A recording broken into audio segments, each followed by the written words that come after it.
I stood at the podium in the White House East Room, the weight of the Presidential Medal of Academic Excellence heavy in my hands, as cameras flashed and reporters scribbled notes. The president himself had just announced my name as the National Merit Scholar, the youngest recipient in the program's history at 17, with the highest cumulative score ever recorded. Behind me, a banner read, Excellence in Education, celebrating America's brightest minds. But as I looked out at the audience, my eyes found the faces I was looking for in the back row. My parents, sitting rigidly beside my sister Maya, their expressions a mixture of shock, confusion, and barely concealed panic. They looked like they had seen a ghost. In a way, they had. "This can't be happening," I heard my mother whisper to my father, her voice carrying in the sudden quiet between camera clicks. "She went to Lincoln High. This has to be some kind of mistake." The irony was so perfect it almost made me laugh. 5 years ago, they had deliberately sabotaged my education, enrolling me at the most underfunded, overcrowded school in our district while sending Maya to the elite Westmont Academy. They thought they were destroying my future to clear the path for their golden child. What they didn't know was that I had lived this life before, died at 18 in a car accident caused by Maya's jealousy, and returned with all my memories intact. This time, I was ready for them.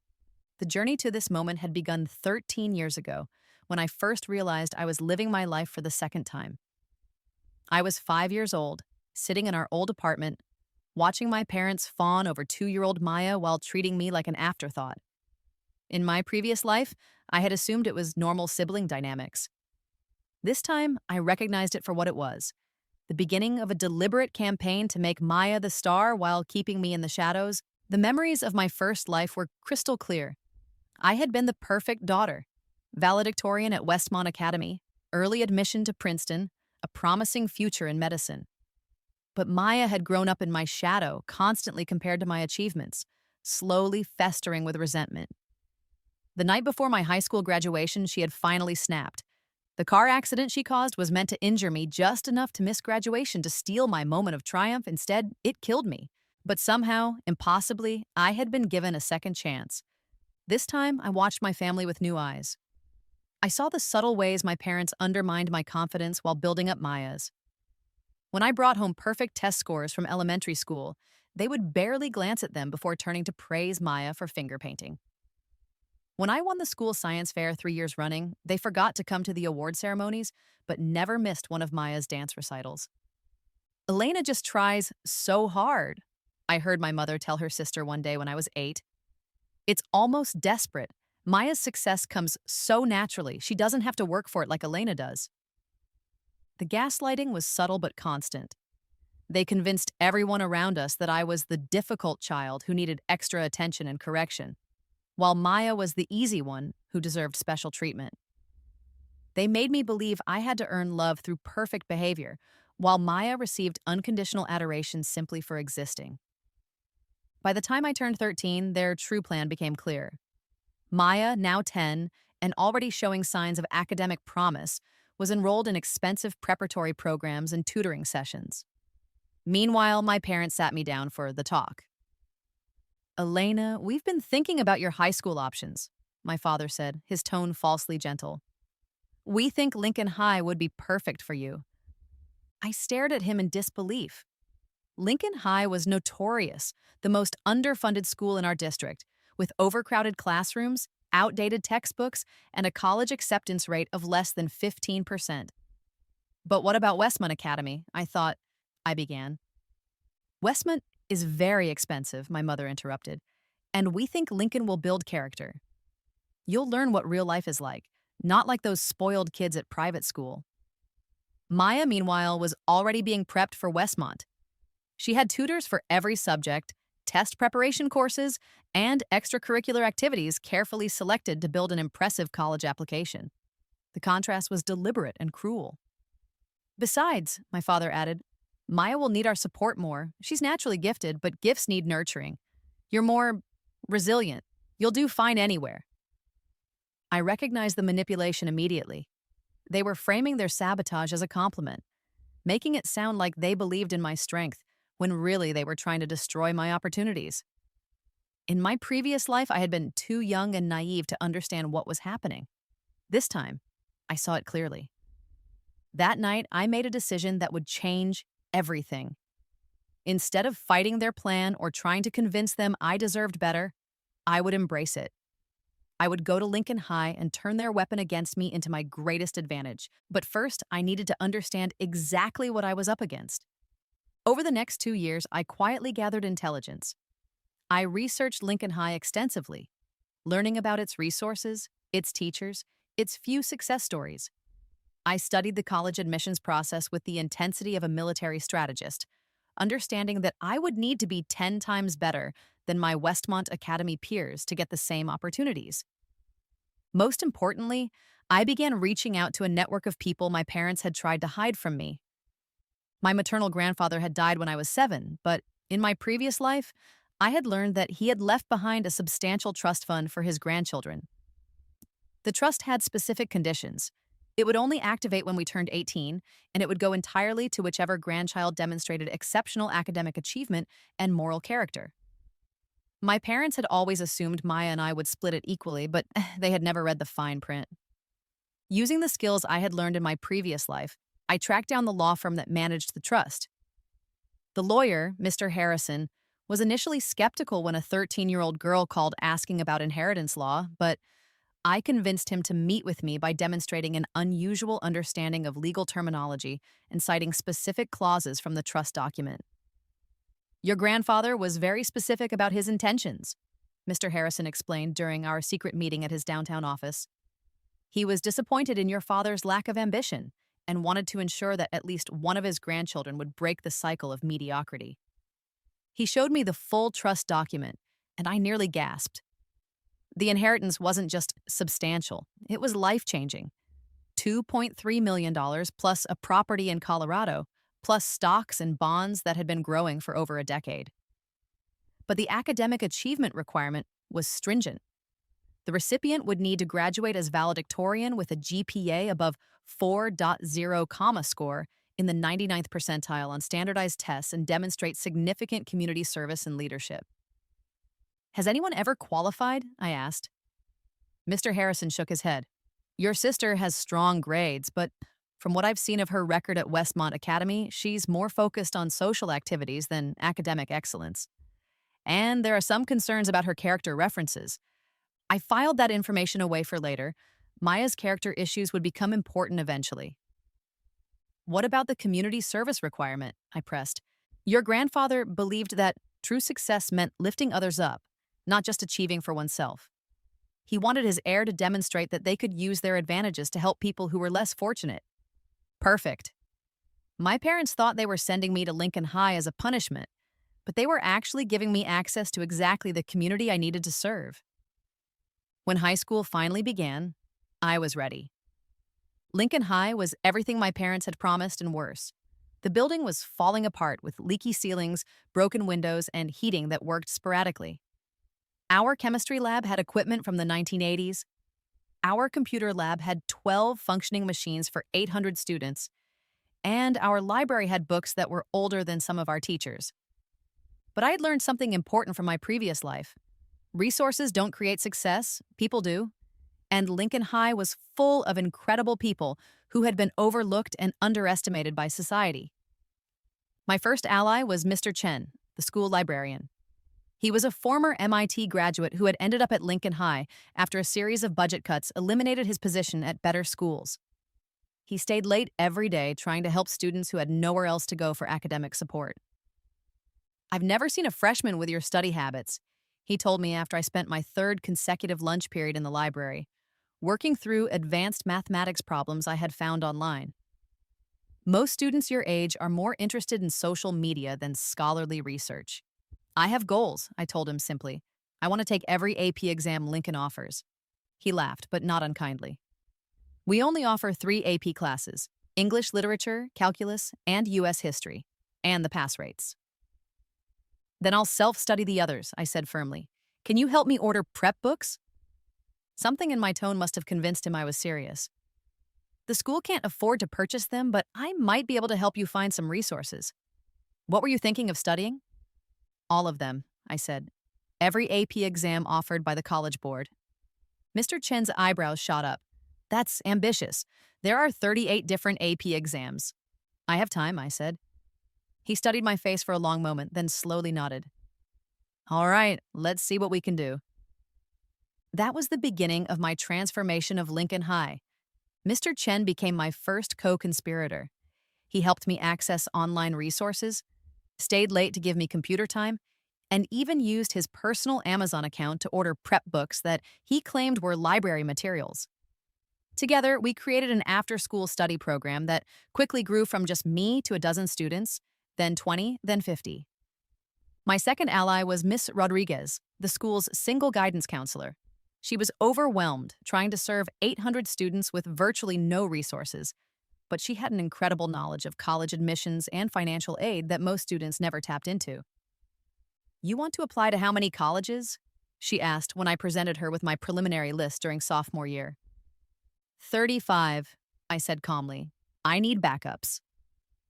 She stared at the list, which included Harvard, Yale, Princeton, Stanford, and MIT, alongside state schools and local universities. Elena, I admire your ambition, but the application fees alone would be thousands of dollars, and these schools, they typically accept students from places like Westmont Academy, not Lincoln High. That's exactly why I need to apply to so many, I explained. I'm going to be the exception that proves Lincoln High students can compete with anyone. Miss Rodriguez became my second co-conspirator. She helped me research scholarship opportunities, wrote recommendation letters that made me sound like a combination of Mother Teresa and Albert Einstein, and even drove me to college fairs on weekends when my parents couldn't make it. But my most important allies were my fellow students. Lincoln High was full of kids who had been written off by the education system. They came from single-parent households, immigrant families, and neighborhoods where college felt like an impossible dream. But many of them were brilliant. They just needed someone to believe in them and show them what was possible. I started small, forming study groups for students who were struggling in classes I had already mastered. I tutored underclassmen for free, organized SAT prep sessions, and even convinced local businesses to sponsor students who couldn't afford test registration fees. Why are you doing this? Asked Jasmine, a junior who was working 2 part-time jobs to help support her family while maintaining a 3.8 GPA. You could just focus on yourself. You're already the smartest person in school. Because being smart doesn't mean anything if you're the only one who succeeds, I told her. My grandfather always said that true success means lifting others up. It was true. He had said that in my previous life. I was just putting his philosophy into practice 20 years earlier this time. The study groups evolved into something bigger. We created a college preparatory program that rivaled anything Westmont Academy offered. Students taught each other subjects they excelled in, shared resources, and supported each other through the stresses of high school and college applications. We called it the Lincoln Legacy Project, and it became the most successful academic program in the school's history. Meanwhile, Maya was thriving at Westmont Academy in all the ways my parents had hoped. She was popular, successful in her classes, and active in extracurriculars. Her Instagram was full of pictures from school events, volunteer activities, and social gatherings. She looked like the perfect college applicant. But I was watching her more carefully this time, and I noticed things I had missed in my previous life. Maya was charming and manipulative in ways that had seemed harmless when we were children, but were becoming more problematic as she grew older. She had a talent for getting other people to do her work for her, for taking credit for group projects while contributing minimally, and for using her popularity to avoid consequences for academic shortcuts. She's so naturally gifted, my mother would gush after every parent-teacher conference at Westmont. Her teachers just love her. But I knew the truth. Maya was smart, but she was also lazy. She had learned that her charm and our parents' favoritism could compensate for her lack of genuine effort. In my previous life, I had been too focused on my own achievements to notice her academic dishonesty. This time, I paid attention. I began documenting everything. Screenshots of her social media posts asking classmates for help with assignments. Photos of her copying homework during study sessions. Text messages where she bragged about getting other students to write her essays. I compiled it all methodically, waiting for the right moment to use it. By junior year, my strategy was working perfectly. I had taken 15 AP exams and scored 5S on all of them. My GPA was a perfect 4.0 comma, but more importantly, I had transformed Lincoln High into a pipeline for college success. The Lincoln Legacy Project had helped over 100 students improve their grades, and 37 students from our program had received college acceptance letters, more than the school had seen in the previous 5 years combined. The local media started paying attention. A reporter from the city newspaper wrote a feature story about the Lincoln High miracle, focusing on the sudden surge in college-bound students. The article mentioned me briefly as the founder of the tutoring program, but I made sure the focus stayed on the school's overall transformation rather than my individual achievements. My parents read the article with confusion and barely concealed irritation. "It's nice that you're helping other kids," my mother said over dinner, "but you need to focus on your own future. You can't save everyone, Elena." "Besides," my father added, "you don't want colleges to think you're just a do-gooder without real academic achievements. Maya's focusing on leadership positions that will actually impress admissions officers." They still didn't understand what I was building. They saw my community service as a distraction from real achievement, not recognizing that I was creating exactly the kind of comprehensive profile that elite colleges desperately wanted.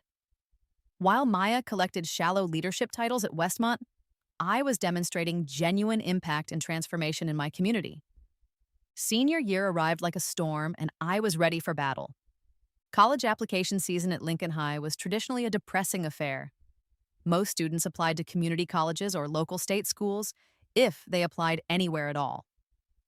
But the Lincoln Legacy Project had changed everything. We had students applying to Ivy League schools, top liberal arts colleges, and competitive state universities across the country.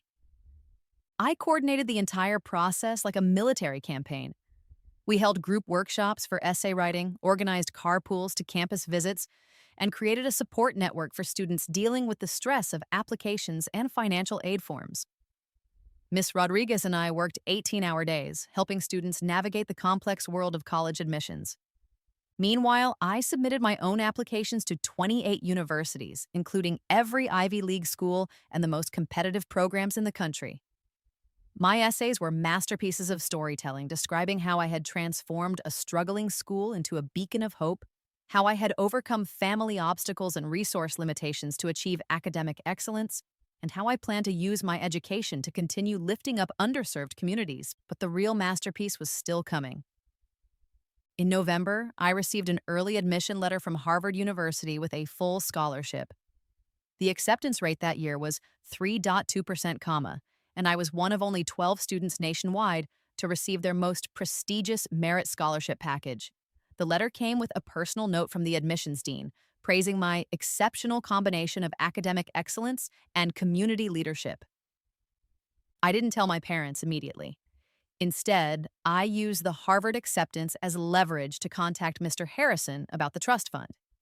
"I believe I've met the academic achievement requirements," I told him during our meeting, presenting a portfolio that included my test scores, GPA, college acceptance, and documentation of my community service work. Mr. Harrison reviewed the materials with growing amazement. "This is extraordinary. I've been managing this trust for 15 years, and I've never seen a candidate who came close to meeting these standards." "What about my sister?" I asked, though I already knew the answer. He pulled out a different file. "Maya's academic record is strong, but not exceptional. She has a 3.7 GPA at Westmont Academy. Good, but not outstanding test scores. And her extracurricular activities are impressive, but don't demonstrate the kind of community impact your grandfather was looking for." He paused, looking uncomfortable. "There's also the matter of some concerning reports we've received about her character." "What kind of reports?" "Anonymous tips about academic dishonesty. Allegations of plagiarism, cheating on exams, and having other students complete assignments for her. We're required to investigate any character concerns before awarding the inheritance." I kept my expression neutral, but inside I was smiling. The anonymous tips had been my doing, of course. I had spent months carefully documenting Maya's academic dishonesty and reporting it through official channels. The investigation would find exactly what I wanted them to find. "I think you should prepare for the inheritance ceremony," Mr. Harrison said. "Based on this portfolio, I'm confident you're the rightful heir to your grandfather's trust." That evening, I finally told my parents about Harvard. The silence that followed was deafening. My father's face went through several color changes before settling on a sickly gray. My mother's mouth opened and closed like a fish gasping for air. Maya, who had been scrolling through her phone, looked up with the first expression of genuine shock I had seen from her in years. This, this can't be right, my mother finally whispered. There must be some mistake. You went to Lincoln High. Nobody from Lincoln High gets into Harvard. Especially not with a full scholarship, my father added, his voice hollow. Those go to students from schools like Westmont Academy, students like Maya. Maya's face had gone very pale. How did you... congratulations, but how? I looked at my sister with the calm confidence of someone who had been planning this moment for years. I studied hard. I built a community of support. I proved that where you come from doesn't determine where you can go. The next few weeks were a blur of media attention and recognition. The Harvard acceptance was just the beginning. I received letters from Princeton, Yale, Stanford, and MIT. Every single school I had applied to wanted me. The story of the Lincoln High student who had defied all expectations became national news. Reporters came to our house wanting to interview the family that had produced such an unlikely success story. My parents tried to take credit, claiming they had always believed in my potential and had chosen Lincoln High specifically to build character and teach resilience. We always knew Elena was special, my mother told a reporter from CNN, her smile so forced it looked painful. We thought Lincoln High would be the perfect place for her to develop her leadership skills. But the reporters were smart, and they dug deeper. They interviewed my teachers, my classmates, and other families in our neighborhood. The real story began to emerge, not of supportive parents who had made a calculated decision to challenge their daughter, but of a girl who had succeeded despite her family's attempts to sabotage her education. Elena's parents never came to a single school event, Miss Rodriguez told a journalist from the Washington Post. They didn't attend college fairs, didn't participate in the financial aid workshops, didn't even show up for graduation planning meetings. She did everything on her own. We always wondered why Elena's family enrolled her here while sending her sister to Westmont Academy, Mr. Chen added. It seemed like a deliberate choice to limit her opportunities. The narrative began to shift. Instead of a heartwarming story about family support and smart educational choices, it became a more complex tale about a young woman who had overcome family obstacles and systemic disadvantages to achieve extraordinary success. My parents were horrified. They tried to control the narrative, giving interviews where they painted themselves as loving supporters who had always believed in both their daughters. But the contradictions were obvious. Why had they spent thousands of dollars on Maya's education while sending me to an underfunded public school? Why had they never attended any of my academic events, but never missed one of Maya's social functions? The final blow came in February when Mr. Harrison called a family meeting to discuss the trust fund. I had kept the inheritance secret from my parents, but I knew the time had come to reveal it. The investigation into Maya's academic integrity had concluded, and the results were damning. The trust fund was officially mine, all $2.3 million of it, plus the property in Colorado and the accumulated interest from 13 years of careful investment. We gathered in Mr. Harrison's office on a cold Tuesday morning. My parents sat rigidly, clearly expecting good news about Maya's college prospects and possibly some financial help from my grandfather's estate. Maya looked confident, assuming that her Westmont Academy credentials would secure her share of any inheritance. I've asked you all here to discuss the disposition of the trust fund established by Elena's grandfather, Mr. Harrison began formally. After careful review of both candidates' qualifications, I'm pleased to announce that Elena Vasquez has been selected as the sole beneficiary. The silence that followed was so complete I could hear the traffic outside. I'm sorry, my father said slowly. Did you say sole beneficiary? That's correct. The trust was established to reward exceptional academic achievement and moral character. Elena's qualifications are unprecedented. Perfect academic record, national recognition, significant community impact, and impeccable character references. Maya's application was disqualified due to credible evidence of academic dishonesty and character concerns. My mother's face had gone white. What kind of evidence? Mr. Harrison opened a thick file. Documented instances of plagiarism, cheating on examinations, and coercing other students to complete her assignments. The investigation found a pattern of academic dishonesty dating back 3 years. Maya's composure finally cracked. That's not, everyone gets help with homework. That's not cheating. Having other students write your college application essays is not getting help with homework, Mr. Harrison said sternly. It's fraud. The inheritance ceremony was swift and efficient. I signed the paperwork, received the keys to my grandfather's property, and walked out of that office as a multimillionaire. My parents and Maya sat in stunned silence as I collected the documents that would change my life forever. But I wasn't done yet. Using my inheritance, I established the Lincoln High College Preparatory Foundation with an initial endowment of $500,000. The foundation provided scholarships, tutoring services, test preparation, and college counseling to students throughout our district. Within 6 months, we had hired professional college counselors, brought in modern technology, and created a comprehensive support system that rivaled anything available at elite private schools. The transformation was immediate and dramatic. Lincoln High's college acceptance rate jumped from 15% to 67% in a single year. Students who had never imagined attending four-year universities were receiving full scholarships to competitive programs across the country. I also made sure that Maya's academic dishonesty became widely known in the college admissions community. The evidence I had compiled was forwarded to every school she had applied to, along with documentation of the investigation's findings. Her acceptances were rescinded one by one, and by March she had no college options left except the local community college.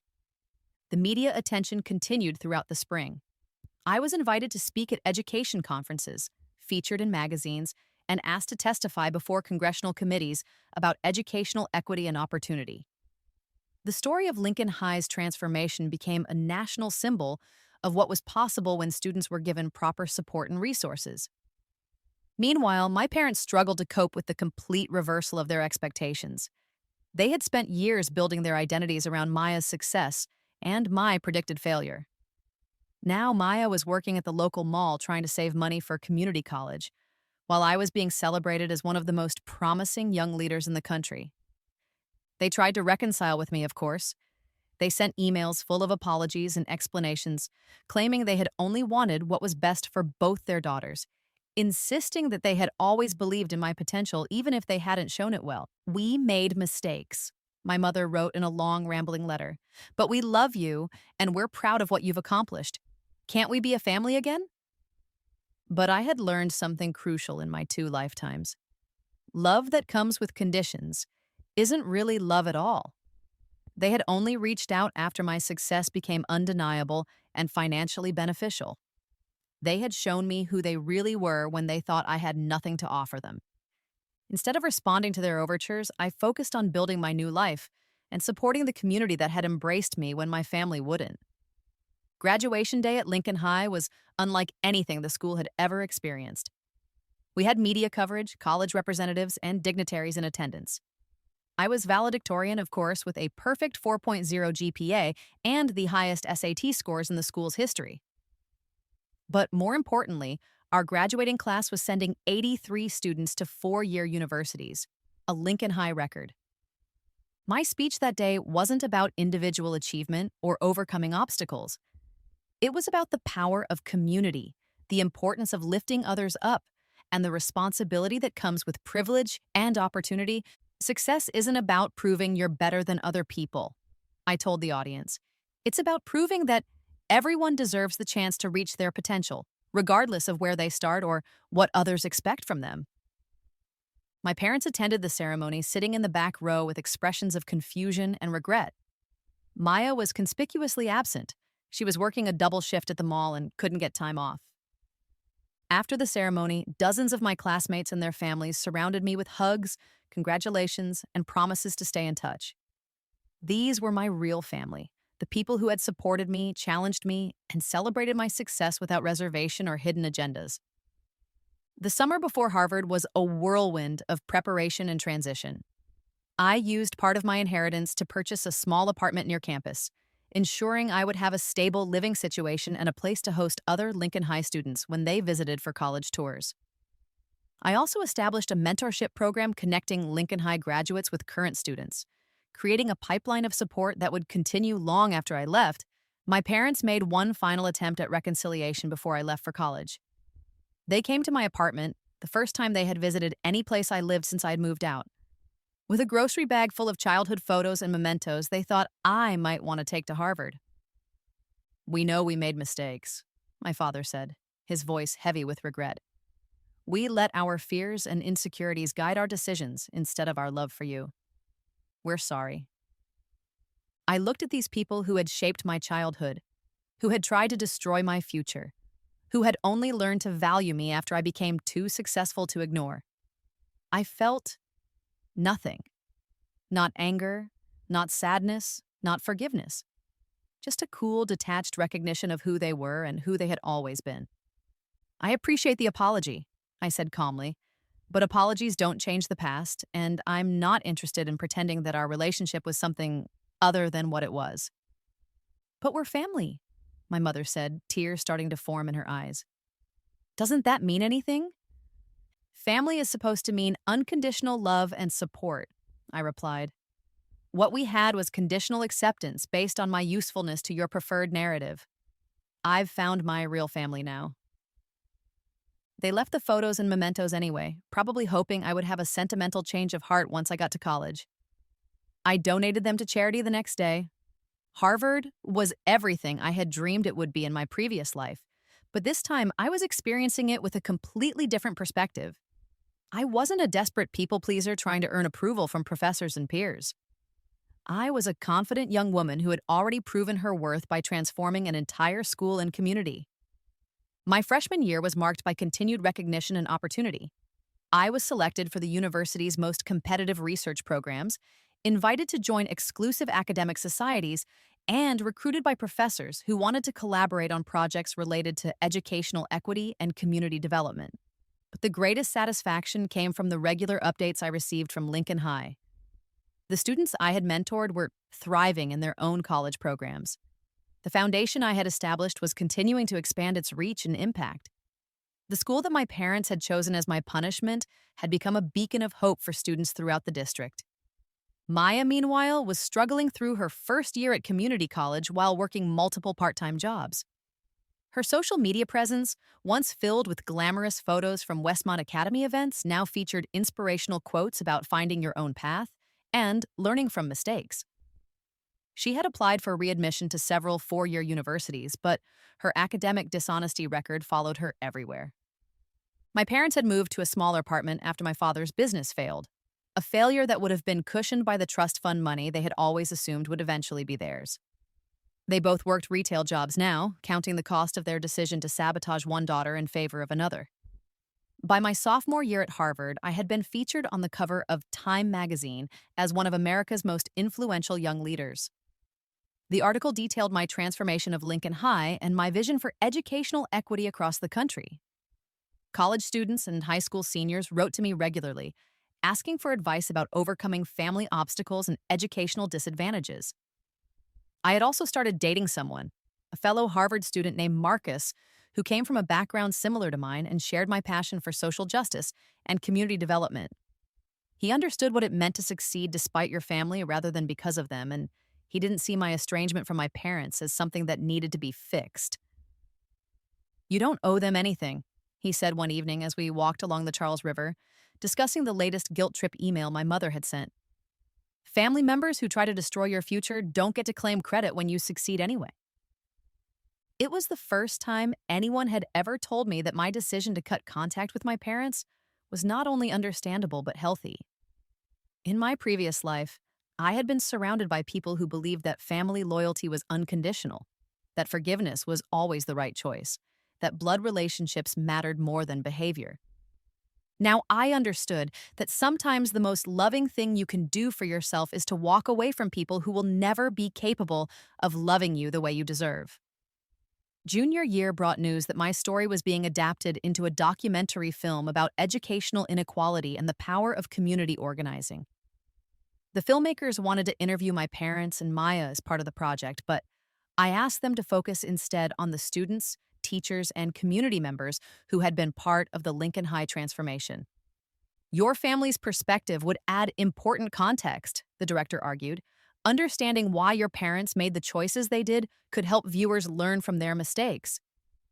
Their perspective is that they made a calculated decision to sacrifice one daughter's future for another daughter's success, I said bluntly.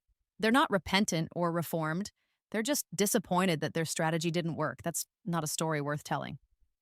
The documentary, when it was released, focused on the systemic issues that make schools like Lincoln High struggle and the community-based solutions that can transform educational outcomes.